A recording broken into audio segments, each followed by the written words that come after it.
Speaking of faces of the university, Deion Sanders, Big 12. Coach Prime, Big 12 Media Days started yesterday. Deion center stage today. And prime time, Deion Sanders showed up in Vegas, man. He's got the sunglasses on in the dome. And he plays the part. I mean, he shows up and he is Prime, Coach Prime. And no matter how much I want to find a sliver of something that makes me think this guy is going to convince me otherwise of just being about ball, because he's about cash and he's about the flash and Hollywood. But when it comes to coaching, I think his heart is in it for the right reasons. I like his approach, his honesty, and the fact he's not shying away from the fact that, well, there's a lot of attention in year 2 for him. Do you feel an obligation with whom you are to perform at a higher level or coach at a higher level? Yeah, yes. Yes, I'm judged on a different scale. My wins are totally different than your wins. Your wins, you just judge in football. That's why I have to start out and give you education and academics and so forth. I have to give you those things so you understand there's a greater scope. I can't win 9 games and our GPA suffers. Our GPA can't be high, but we lose another 8 games. We can't not go and grab high school players and you got a bunch of guys in the portal, out of the portal that's getting incarcerated. My wins are different. We have to win in every area. That's the way we're judged. And I'm cool with that because we come a little different. I like what he said. He's going to get to NIL in a moment and about the bag, the money. But here is Deion speaking about his team in year 2 as the head coach at Colorado and the optimism he has for 2024.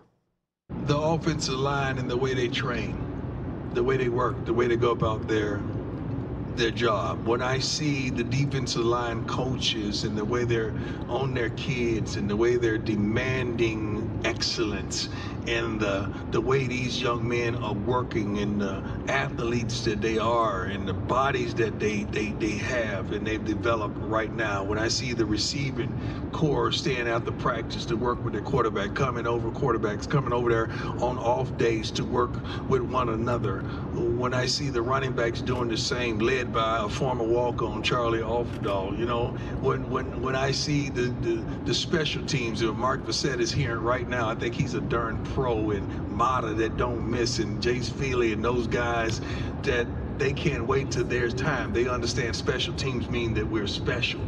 You know, when I see the secondary, shoot, and they get out of bed and want to play man-to-man coverage. I love it. And Shiloh can't wait to hit somebody. You know, Cam Selman, so many of the guys, the change made from safety to linebacker with Trevor. I mean, and I really think this young man is going to be the next Brian Urlacher. I think he's going to make that transition from safety to linebacker and be dominant. Like I just see the want and the fire and desire from our young men, and I can't wait till you get an opportunity to see it as well. So I'm very optimistic on what we have on our plate this year. So I bring up that clip. Just keep this in mind because we'll react to all of these. That was a layup for him if he wanted to mention his son and Travis Hunter. And he did the opposite by naming other guys. I've never heard Deion do this specifically. I love that. He's naming other guys, giving credit to the next Brian Urlacher at Colorado. Recruiting has been a huge talking point. He loves what he's done in recruiting. Just hear him out. I've sat in all seats. The parent seat, being recruited as the kid, now being the coach. That helps me tremendously when I'm recruiting. When I'm understanding what the parent is thinking, what the kid is thinking, now what the coach desires to want to know. It's been a tremendous asset for me to understand those facets of this new recruiting age that is impacted tremendously by NILs and collectives. So I love it. Sometimes I don't like it, but I love it, and I love that these kids are being compensated somewhat for what they bring to the table. I don't want them to put the bag before the game, because if you have the game, the bag is going to come. I want them to understand that. But I just don't want to take away from the purity of this wonderful game that we have. College football is phenomenal, man. This conference is phenomenal. Look at where we are. You got to be kidding me, man. I'm a brother from Fort Myers, Florida, and I'm sitting up here in the darn end zone in Las Vegas talking to the whole darn country about a childish game that I played when I was a shawty. Don't you understand how powerful and how wonderful it is? And I'm so darn thankful to be here. So I try to relay that to all our young men. This is a moment, man. You better maximize it, and let's go get it. But thank you. It's a wonderful question. See, and that's Deion playing the three roles that he just discussed: player, coach, parent. And he's approaching this like he played, which is legit. Final thing. He doesn't like talking about building a culture at Colorado. He wants to point out the process. It's the focus and intention. I think ever since I stepped into Florida State in '85, it's been like that for me. This ain't new to me. I'm not new to this. Like we say in the hood, I'm true to this. So this is new to some of you all, and you want us to change. We're not going to change. We're going to try to do things being smart, tough, fast, disciplined, with character. That's what we're relaying to all our young men. But the cameras and the lights, I think, I haven't seen one kid here today that said he didn't like that. He may not like the process, but he likes the package that you wrap him up in and you put him out there. All these kids are excited about the EA Sports game, right? There's scores and levels. They want attention. They want affection. They want love. They want adoration. Adulation, I'm sorry. Yeah, we give you that. But you got to work first, so you can understand the consistency thereof. It's going to take you to where you want to go and retire mom and dad, if that's what you please. All right, we'll stay over here on the. So there's Deion today. The only thing I'm thinking in that last one is, Chad, he would crush it in high school recruiting if he did the in-person visits. Think about him relaying this message to parents. Now, everything that he said today, again, when he's behind a microphone, I like the fact that he's like, yeah, I understand that the pressure's on, and I expect to do more than what we've done. There's no PR, push to say, well, we're making strides. This takes time to build the program. He's blunt. He loves the spotlight. He's describing himself in that last answer too. But I like Coach Deion Sanders. I really do. I'm not rooting against him. Now, some of the things that may happen, sure, with the players on the field, but I like the way he's approaching this. I think it's kind of what we miss about college football right now is some of what he's talking about. I like when he's talking about the gratitude part of it. I'm a kid from Fort Myers. And I love college football. And yeah. I love college football. It's a great game. Look around. This is awesome. I'm in the end zone of this stadium in Vegas talking to America about this stuff. I love all that stuff.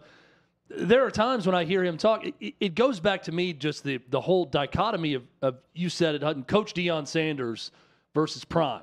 Yeah. And the mixed messaging that whether or not this is what he's trying to do, that comes across to me. Love the answer about being grateful and how great college football is. I like what he said at the end about, hey, we want to be about discipline and toughness and speed and character, but I don't see a kid walking around here that hates these cameras and hates being around the media and hates the attention. So we lean into that aspect too, but we talk about it takes the work to get there, to get that adulation. I'm okay with most of everything that he's saying.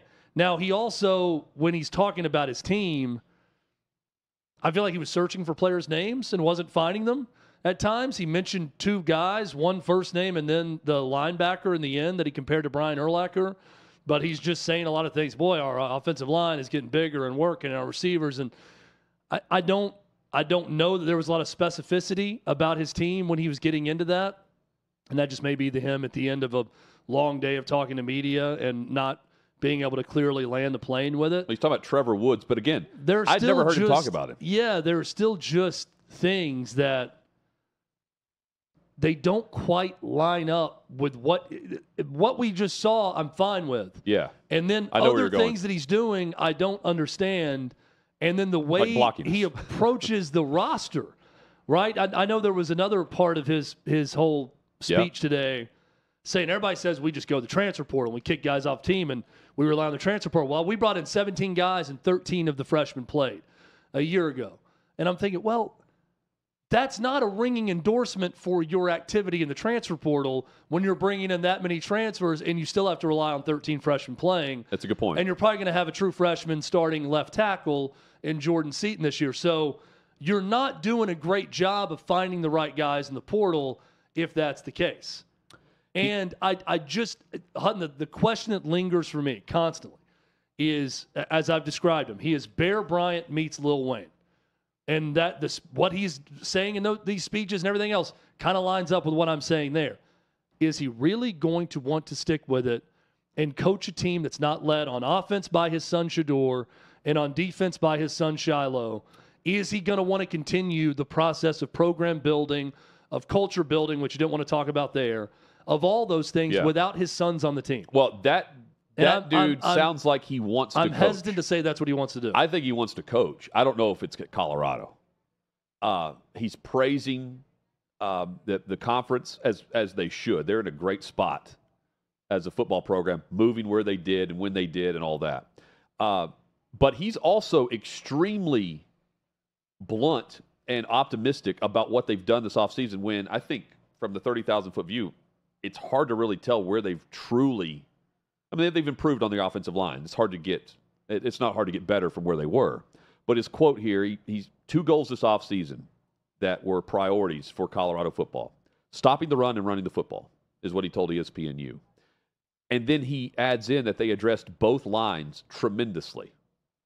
Well, addressing it tremendously versus truly getting the upgrade that you need for a Heisman Trophy candidate preseason in Shedeur Sanders, that remains to be seen. But if they address the lines tremendously and they hit a home run on their offensive line, they'll run the football. But, Chad, you brought up the stats. They're not running the football at all last year. What, like 800 yards or something? Yeah. I mean, that is awful.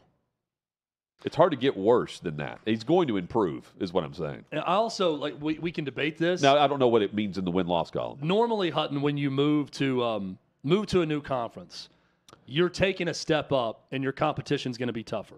Yes. Texas and Oklahoma is a good example of this. Yes. They're going to have tougher schedules now. Same goes for USC, UCLA, Washington, Oregon. I think their schedules are going to be tougher in the Big Ten without having all of those schedules in front of me. That's not quite the case with Colorado. I think you could make the argument, even with the Pac-12 disintegrating before their eyes, their conference schedule a year ago was tougher than their Big 12 schedule this year.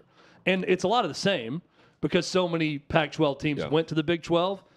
But a year ago in conference, they played at Oregon, USC at home, at Arizona State, Stanford at home, at UCLA, a really good Oregon State team at home, Arizona at home, at Washington State, at Utah. Okay? That was their Pac-12 schedule. Their Big 12 schedule this year, now there's some similarities with some of the same teams. But they play Baylor at home, at UCF, Kansas State, who's going to be ranked preseason, at home, at Arizona, a team they played last year, Cincinnati at home, at Texas Tech, Utah at home, a team they played on the road last year, at Kansas, Oklahoma State at home. I mean, there's not one that's light years more difficult than the next when you look at those two schedules. So normally it's going to be a lot tougher when you willingly move conferences the way Colorado did. I think it's kind of a wash when you look at their conference schedules both years. I mean, if it's a wash, they should absolutely climb the ladder on 4 wins. Then in year 2, I think the over-under that everyone has set for them is 5.5. It's a bowl. If they can win, if they go 6-6, it's a win. Yep. Anything below that is disappointment. Anything above that is we're talking about Coach Prime going to Arkansas or Florida or somewhere else a year from now.